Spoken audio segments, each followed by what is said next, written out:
Assalamualaikum warahmatullahi wabarakatuh. Waalaikumsalam warahmatullahi wabarakatuh. Selamat datang di podcast Ngerujak, ngerumpi seputar pajak KPP Pratama Jakarta Pasar Minggu.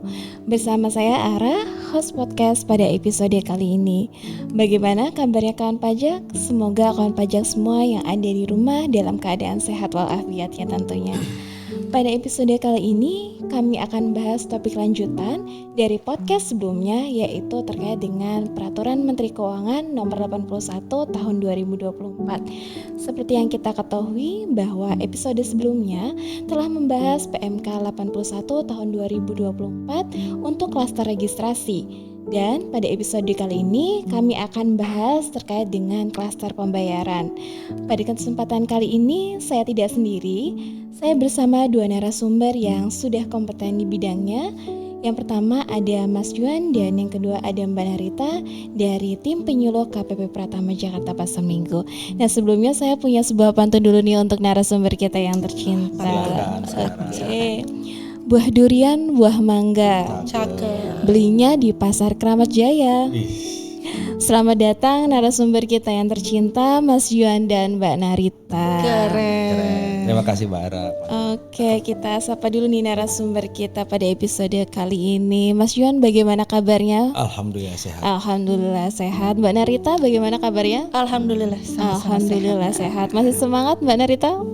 Masih dong, harus tetap semangat ya. Dan mungkin kita mau informasikan ya, sekarang untuk podcast kita pada episode kali ini tidak hanya disiarkan melalui YouTube gitu, tapi secara langsung melalui IG Live. Jadi mungkin kita sapa dulu nih untuk teman-teman kita yang ada di Instagram gitu. Oke, baik. Nah mungkin sekarang banyak nih yang penasaran nih tentang PMK 81 ini tahun 2024. Sebenarnya PMK ini itu tentang apa gitu? Terus apa sebenarnya yang melatar belakangi? Nah mungkin kawan pajak masih banyak nih bertanya-tanya tentang hal itu gitu, karena akan diterapkan di tahun depan gitu katanya sih gitu. Oke, nah mungkin seperti yang kita ketahui ya bahwa saat ini Direktorat Jenderal Pajak itu sedang melakukan upaya reformasi perpajakan melalui sistem inti administrasi perpajakan yang telah diatur dalam Peraturan Menteri Keuangan Nomor 81 Tahun 2024 tentang ketentuan perpajakan dalam rangka pelaksanaan sistem inti administrasi perpajakan. Nah sebelumnya saya mungkin ingin tanya ke Mbak Narita terlebih dahulu nih ya. Nah sebenarnya iya. Ditanya Mbak. Sebenarnya apa sih Mbak yang melatar belakangi dari diterbitkannya PMK 81 tahun 2024 ini? Oke, PMK 81 tahun 2024 tentang ketentuan perpajakan dalam rangka pelaksanaan sistem inti administrasi perpajakan ya Mbak Ara ya. Mungkin kawan pajak udah banyak yang denger nih terkait sistem inti administrasi perpajakan, atau mungkin yang lebih familiar kita sebut dengan Cortex atau Cortex Administration System. Nah, sebenarnya begini Mbak Ara. Kalau peraturan ini sendiri kan sebenarnya keluarnya sudah dari 14 Oktober ya, diundangkannya dari 14 Oktober, namun baru berlaku efektif di tanggal 1 Januari 2025. Dan sesuai dengan judulnya tentu saja sebenarnya peraturan ini muncul atau diberlakukan sebenarnya untuk mengiringi pemberlakuan sistem inti administrasi perpajakan atau Cortex itu tadi. Sebenarnya kalau latar belakangnya itu sendiri seperti yang sudah disebutkan sebelumnya tentang Cortex, karena adanya Cortex ini nih, ada sistem inti administrasi perpajakan yang baru. Tentunya akan ada perubahan-perubahan nih yang sering terjadi dengan pemberlakuan Cortex ini tadi. Dengan adanya perubahan ini tentunya bukan hanya sistem administrasi saja yang terpengaruh, tetapi juga regulasi yang ada di dalamnya. Tentunya adanya Cortex ini sendiri akan mempengaruhi atau juga akan menimbulkan adanya kebutuhan regulasi untuk mengiringi perubahan-perubahan yang terjadi karena diimplementasikannya sistem inti administrasi perpajakan. Tentunya regulasi ini sendiri kita harapkan nantinya akan berjalan dengan transparan, dengan efektif dan efisien juga ya. Oleh karena itu kita memang menuju ke sistem online ini tadi karena kita ingin menuju ke administrasi yang jauh lebih efektif dan efisien. Tentunya juga akuntabel dan tentunya juga fleksibel juga. Nah sebenarnya kalau Cortex ini sendiri mungkin sudah banyak kawan pajak dengar ya.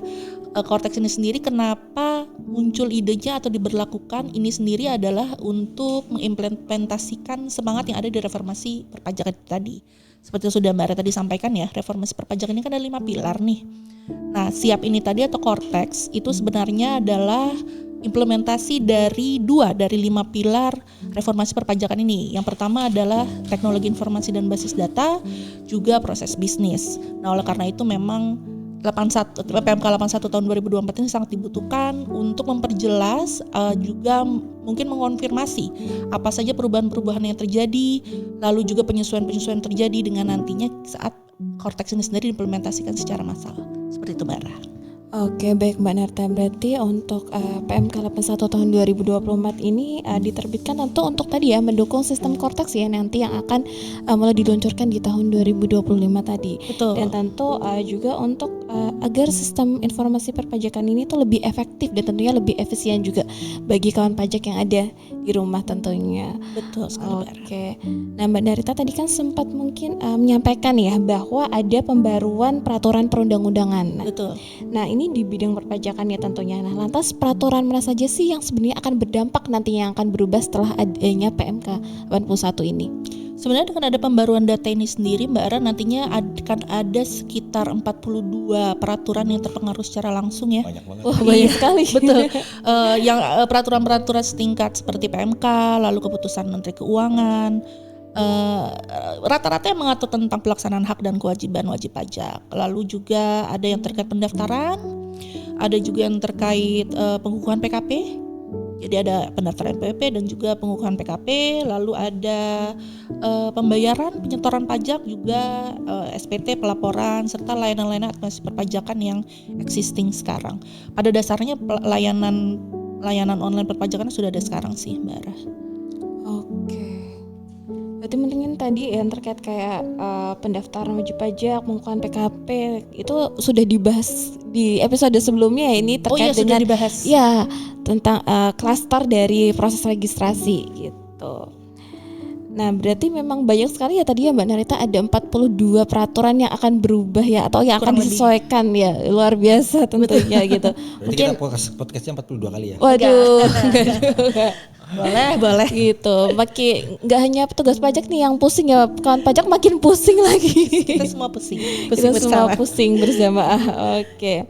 Nah, mungkin seperti yang kita sudah tahu ya. Nah, mungkin bagi kawan pajak yang mungkin belum nonton ya, bahwa episode sebelumnya sudah dijelaskan terkait dengan PMK 81 tahun 2024 ini tentang klaster registrasi. Nah, sekarang mungkin kita akan melanjutkan yaitu ke klaster selanjutnya, yaitu klaster pembayaran. Nah, mungkin saya ingin beralih ke Mas Juan nih. Mas Juan, untuk klaster pembayaran ini kan salah satu yang tentunya akan berdampak nih setelah diterbitkannya PMK 81 tahun 2024 ini. Nah, ini terkait perubahannya ini peraturan apa saja sih, Mas? Ada 4 ya, sekitar 4 peraturan. Yang pertama adalah PMK 242 tahun 2014 mengenai tata cara pembayaran dan penyetoran pajak. Kemudian PMK 187 pengembalian pajak yang seharusnya tidak terutang. Kemudian PMK 18 2021 tentang imbalan bunga. Kemudian PMK 244 mengenai tata cara penghitungan dan pengembalian kelebihan pembayaran pajak. Kurang lebih ada 4. Berarti ada 4 peraturan ya yang akan mengalami penyesuaian dalam klaster pembayaran ini ya Mas Yuan ya. Oke, mungkin kita bahas satu persatu ya untuk dari keempat peraturan ini yang akan mengalami perubahan. Dan mungkin dari yang pertama terlebih dahulu nih, ada dari PMK 242 tahun 2014 terkait dengan tata cara pembayaran dan penyetoran pajak. Nah, mungkin apa saja nih perubahannya Mas Yuan? Ini perubahannya sangat banyak sekali ya. Ini kurang Sangat lebih banyak. ya. Mudah-mudahan nggak kurang ya. Mudah-mudahan. Ya, tapi ini kan karena terkait dengan tata cara pembayaran dan penyetoran pajak. Yang pertama pasti adalah kita mengubah tanggal jatuh tempo pembayaran atau penyetoran masa pajak penghasilan. Yang awalnya tanggal 10 bulan berikutnya menjadi tanggal 15 bulan berikutnya setelah masa pajak berakhir. Kemudian saat pembuatan kode billing juga bisa dibuat untuk single account atau bisa multi account. Kan terbatas ya, cuma satu NPWP gitu ya. Kemudian menghapus konversi kurs pembayaran pajak sehingga pajak yang terutang yang harus dibayar jika masih dalam mata uang USD atau dolar maka wajib dibayar dengan mata uang dolar juga. Jadi supaya kursnya juga bisa disesuaikan gitu. Bersaing. Ya betul. Kemudian pengaturan tentang deposit pajak sebagai tools untuk menampung pembayaran pajak yang belum merujuk pada kewajiban pembayaran tertentu. Nah ini hal baru ya di Kortek ini, deposit pajak. Jadi wajib pajak itu bisa istilahnya pembayaran pajak di muka mungkin ya, bisa dianalogikan seperti itu, naruh duit ya, kemudian nanti mau buat bayar apa aja nih. Itu bisa, ini hal yang baru nih di Kortek nih. Kemudian mengubah tata cara penyetoran PPN atas pemanfaatan BKP tidak berwujud atau JKP dari luar daerah pabean menjadi menggunakan identitas pihak yang melakukan pemanfaatan. Jadi kalau sekarang kita lebih ke NPWP, identitas si pembeli ya atau pengguna jasanya ya. PPDN berarti ya. PPDN. Nggak lagi PKWPLN. Kemudian ada pengaturan ulang batasan pembayaran atau penyetoran yang dapat dipindah bukukan ya sesuai dengan pembaruan proses bisnis. Jadi ada batasan-batasan tertentu untuk pemindahbukuan. Kemudian diatur lagi juga pemindahbukuan secara jabatan. Kemudian penyesuaian terkait penambahan saldo deposit pada mesin teraan materai digital ya, yaitu wajib pajak yang telah memperoleh izin pembuatan materai teraan harus melakukan penyetoran di muka biaya materai dan mengajukan permohonan penambahan saldo deposit pada mesin teraan digital sebelum membubuhkan materai teraan. Jadi intinya ya harus deposit dulu, ya, nggak bisa langsung. Ya. Kemudian menambahkan syarat penyampaian SPT tahunan 2 tahun terakhir dan atau SPT masa PPN 3 masa terakhir untuk pengajuan angsuran atau penundaan pembayaran PPh pasal 29. Kalau kita mau mengangsur ya. Tadinya berarti sebelumnya tidak ada ini ya syarat untuk penyampaian SPT tahunan 2 tahun terakhir harus ya? menyampaikan SPT 2 tahun terakhir atau dan kalau dia PKP dia juga harus lapor PPN. SPT masa PPN-nya ya. Kemudian batas waktu pengajuan angsuran atau penundaan pembayaran utang pajak ya, yang sebelumnya hanya dapat diajukan sebelum surat paksa disampaikan, diperpanjang bisa sampai dengan permohonan lelang barang sitaan disampaikan kepada instansi berwenang yang menyelenggarakan urusan lelang. Jadi waktu pengajuan angsurannya atau penundaan pembayaran utangnya, kalau dulu kan ketika surat paksanya disampaikan ya, kalau di sini nggak sampai disampaikan surat lelang masih bisa mengajukan. Kemudian mengatur syarat jaminan aset berwujud atas pengajuan angsuran penundaan pembayaran utang pajak paling kurang senilai utang pajak untuk setiap permohonan. Jadi ya kayak jaminan, kalau saya punya utang pajak nih, jaminannya harus nilainya kurang lebih minimal sama gitu. Sama dengan utang pajaknya tuh. Dan penerbitan surat keputusan penyesuaian atas keputusan angsuran hanya dilakukan dalam hal jumlah pokok utang pajak yang diansur atau ditunda berkurang. Ya. Kemudian kriteria prestasi pembayaran angsuran atau penundaan utang pajak dan tidak ditindaklanjuti dengan penagihan aktif. Dalam hal tidak dilakukan pembayaran, yaitu 2 kali atas SK angsuran atau lebih dari jatuh tempo pembayaran atas SK penundaan. Ini banyak banget ini. Banyak banget ya. Baik Ini banget ya. nanti teman-teman bisa baca detailnya ya di pengatur ini ya. Pelan-pelan dibaca. Pelan-pelan. Karena banyak banget ya. Tadi Banyak ada banget. berapa poin tuh? Saya hitung sekitar 13 poin ya, Kurang yang lebihnya ya. iya Saya- kurang lebih yang akan melalui penyesuaian ya. Ya, kurang lebihnya seperti itu. Oke, ternyata banyak juga ya Mas Yuan ya terkait dengan perubahan Tata gitu. cara- itu buat Tata tata caranya hanya untuk yang PMK 242 tahun 2014 aja gitu. Banyak juga, lumayan juga. Nah mungkin kita akan beralih nih untuk yang kedua, penyesuaian dari PMK 187 tahun 2015 tentang tata cara pengembalian atas kelebihan pembayaran pajak yang seharusnya tidak terutang. Nah mungkin saya ingin tanya ke Mbak Narita nih, apa saja nih Mbak yang akan mengalami perubahan dari PMK 187 ini? Oke, PMK 187 2015 tentang pengembalian pajak yang seharusnya tidak terutang. Mungkin perubahannya lebih banyak ke itu kali ya Mbak Ara ya, ke pihak-pihak, sebenarnya pihak-pihak mana saja yang bisa mengajukan permohonan pengembalian berdasarkan PMK 187.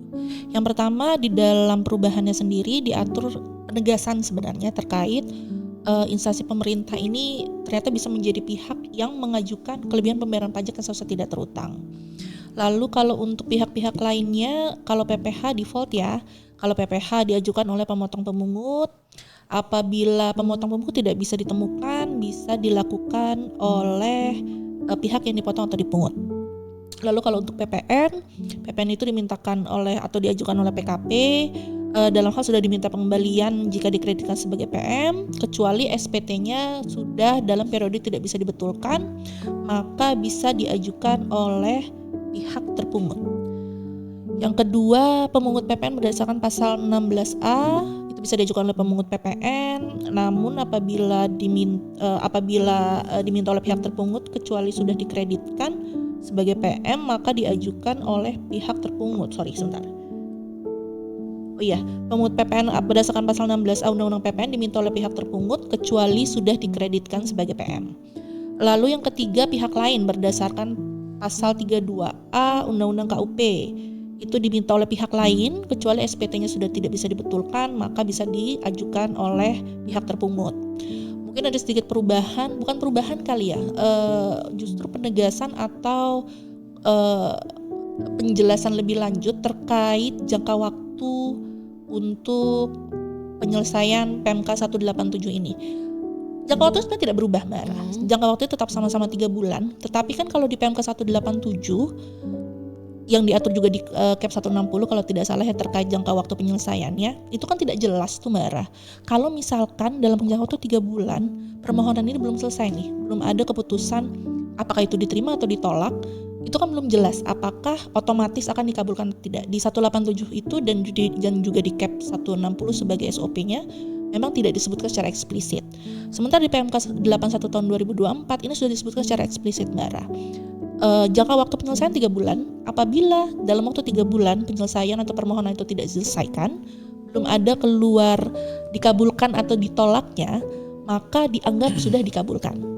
Harus keluar SKPLB. Berarti jelas ya sekarang di PMK 81 ya sudah tertera untuk jangka waktunya. Ya, jadi nggak wajib kawan pajak mungkin tidak khawatir. Aduh nanti kalau misalkan setelah 3 bulan digantung nih, enggak. Sudah ada ketentuannya bahwa setelah 3 bulan kalau memang tidak dikeluarkan keputusan dari kantor pajak atau KPP, baik itu diterima maupun ditolak, berarti itu dianggap dikabulkan. Seperti itu. Oke, baik Mbak Narita. Berarti untuk saat ini sudah ada penegasan ya bahwa ya tadi ya seperti yang poin pertama ada terkait dengan instansi pemerintah ya sudah bisa untuk mengajukan ya pengembalian pajak yang seharusnya tidak terutang ini PMK 187 ya. Betul. Karena kan sebelumnya tidak ada state ya di PMK 187 bahwa instansi pemerintah itu diperbolehkan untuk mengajukan seperti itu ya. Betul, tidak pernah secara eksplisit terstate. Ya, oke, baik. Kemudian juga tadi terkait dengan jangka waktunya juga ya yang ada lebih diperjelas lagi gitu. Karena sebelumnya di PMK 187 ini tidak dijelaskan gitu kan. Betul. Oke, kemudian terkait juga perubahan mungkin pihak-pihak yang bisa mengajukan juga ya untuk perubahannya. Nah, mungkin untuk terkait dengan penyesuaian dari PMK ketiga nih, dari PMK 18 tahun 2021 mengenai imbalan bunga. Nah, mungkin saya masih mau bertanya ke Mbak Narita nih. Nah, untuk perubahannya apa saja sih Mbak untuk PMK imbalan bunga ini? PMK 18 tahun 2021 ya sebenarnya cuman simplifikasi dokumen aja Mbak Ra. Dan untuk pencairannya untuk IB atau imbalan bunga itu tidak lagi menggunakan SKPP IB tetapi sudah disamakan menjadi SKP PKP. SKP KPP SKP KPP. Oke, berarti sudah disamakan ya, tidak ada menggunakan SKP PIB lagi ya? Iya, tidak beda lagi, sudah sama dengan pencairan pengembalian seperti pengembalian pada umumnya.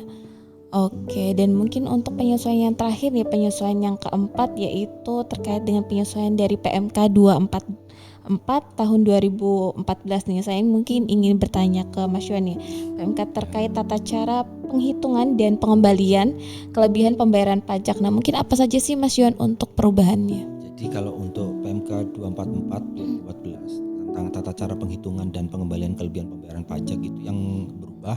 Yang pertama itu menambahkan SK persetujuan bersama dan mengubah SKKP PBB itu menjadi SKPLB. Kemudian itu untuk dasar pengembalian ya. Kemudian nanti produknya SKP KPP ya, sama.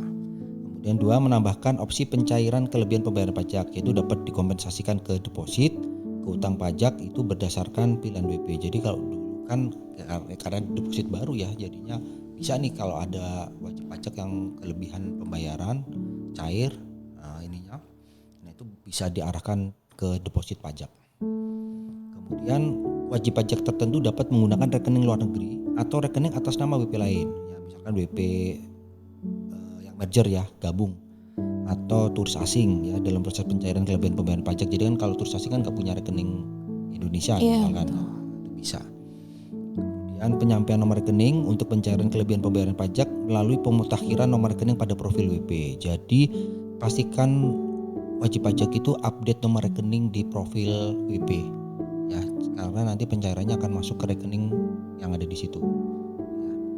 Kemudian jangka waktu penerbitan SPMKP itu dalam jangka waktu 1 bulan sejak penerbitan SKP KPP yang dilengkapi nomor rekening atau penyampaian rekening dalam hal SKP KPP diterbitkan tanpa nomor rekening. Jadi semakin jelas ya, 1 bulan lah. Oke, jelas ya. Tadinya kan mungkin tidak dijelaskan secara langsung Iya, ya masih gitu. ada. Kalau misalnya dia menyampaikan tanpa nomor rekening seperti Iya, apa, iya. setelahnya berapa harinya. Mana yang Nah, kalau itu ini kan dulu. sudah jelas ya untuk 1 bulan setelahnya gitu. Nah, berarti untuk pencairan kelebihan pembayaran pajak ya seperti tadi yang sudah dijelaskan oleh Mas Yuan ya, sudah bisa menggunakan rekening luar negeri. Kalau Bisa. sekarang kan belum bisa ya Mas ya? Bisa menggunakan nama lain. Oh, menggunakan nama Nah, lain. jadi boleh misalkan turis asing nggak punya rekening Indonesia, nah dia pakai nomor rekening siapa yang bisa dia pakai lah. Tapi harus rekening dalam negeri. Rekening dalam negeri ya untuk saat ini ya. Saat gitu. ini. Oke. Terus kemudian ya ini sih kita belum, tapi arahnya bisa ke rekening luar negeri. Rekening luar negeri. Oke, baik. Dan tadi juga terkait dengan kompensasi nih kelebihan bayaran pajak nih. Sekarang kan nanti kedepannya akan ada deposit ya. Juga bisa nanti dikompensasikan ke deposit wajib pajak masing-masing gitu. Ataupun bisa juga ke utang pajak WP lain ya. Kalau sekarang mungkin belum bisa ya utang pajak WP sendiri gitu ya. Betul. Bisa Iya. diarahkan untuk ke siapa yang punya hutangnya dia, buat bayar hutangnya dia. Tapi memang kemarin salah satu yang paling banyak pertanyaan ketika kita menjelaskan terkait deposit pajak, Mbak Ra, yaitu apakah nanti kalau misalkan ada kelebihan dari pengembalian, baik itu dari restitusi, pengembalian pendahuluan pajak ataupun 187, boleh nggak masuk ke deposit gitu? Oke. Jadi ya, apakah ada opsi tidak dicairkan tetapi masuk ke deposit nanti untuk ya bayar-bayar lah. Ternyata sekarang sudah diperjelas bisa ya. iya. Sudah diperjelas nih bahwa bisa dimasukkan buat tabungan.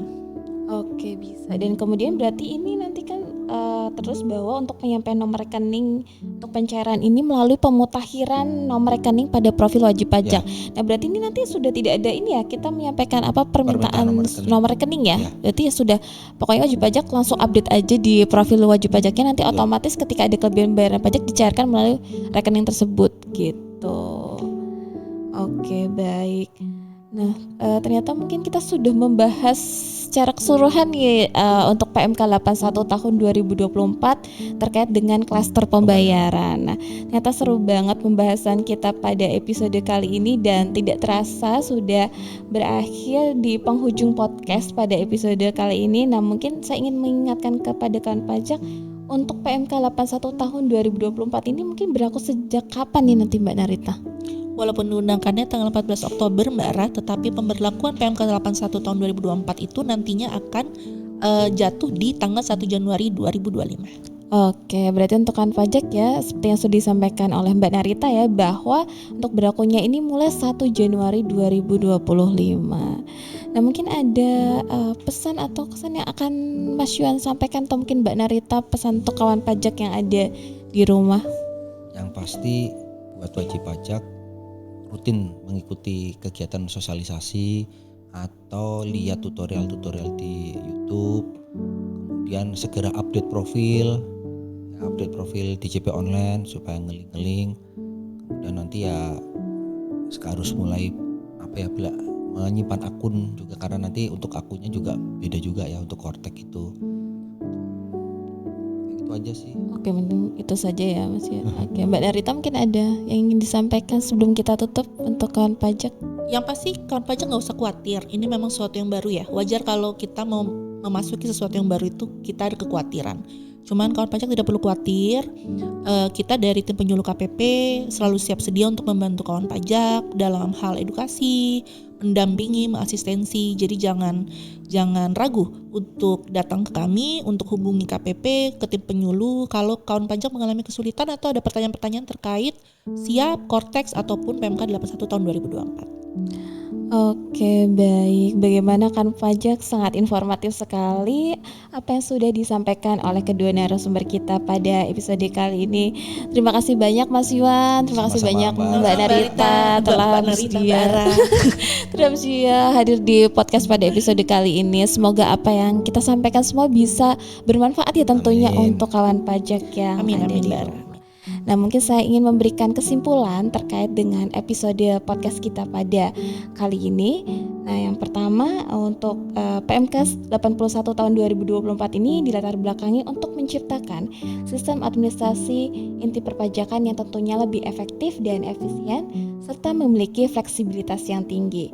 Kemudian di mana untuk peraturan ini akan berdampak pada 42 peraturan setingkat peraturan menteri dan keputusan menteri. Pada klausul pembayaran ini terdapat 4 peraturan yang akan mengalami penyesuaian, yaitu yang pertama ada PMK 242 tahun 2014 yaitu terkait tata cara pembayaran dan penyetoran pajak. Kemudian yang kedua ada penyesuaian PMK 187 tahun 2015 tentang tata cara pengembalian atas kelebihan pembayaran pajak yang seharusnya tidak terutang.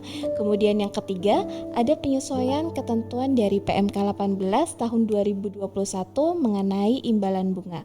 Serta penyesuaian terakhir yaitu penyesuaian keempat ada di PMK 244 tahun 2014 mengenai tata cara penghitungan dan pengembalian kelebihan pembayaran pajak. Serta peraturan ini akan berlaku mulai tanggal 1 Januari 2025. Terima kasih kepada kawan pajak semua yang sudah menyaksikan episode podcast pada kali ini. Jangan lupa ajak teman dan saudara untuk subscribe akun YouTube kami di KPP Pratama Jakarta Pasar Minggu dan follow IG @pajakpasarminggu untuk mendapatkan informasi terbaru seputar dunia perpajakan. Sampai jumpa di podcast selanjutnya. Pajak kuat, APBN sehat, Indonesia sejahtera. Saya Ara pamit undur diri. Wassalamualaikum warahmatullahi wabarakatuh. Waalaikumsalam warahmatullahi wabarakatuh. Waalaikumsalam, Bara. Makasih, Bara. Makasih, Mbak Rita. Mbak Rita. Terima kasih Mas Iwan, Mbak Ara.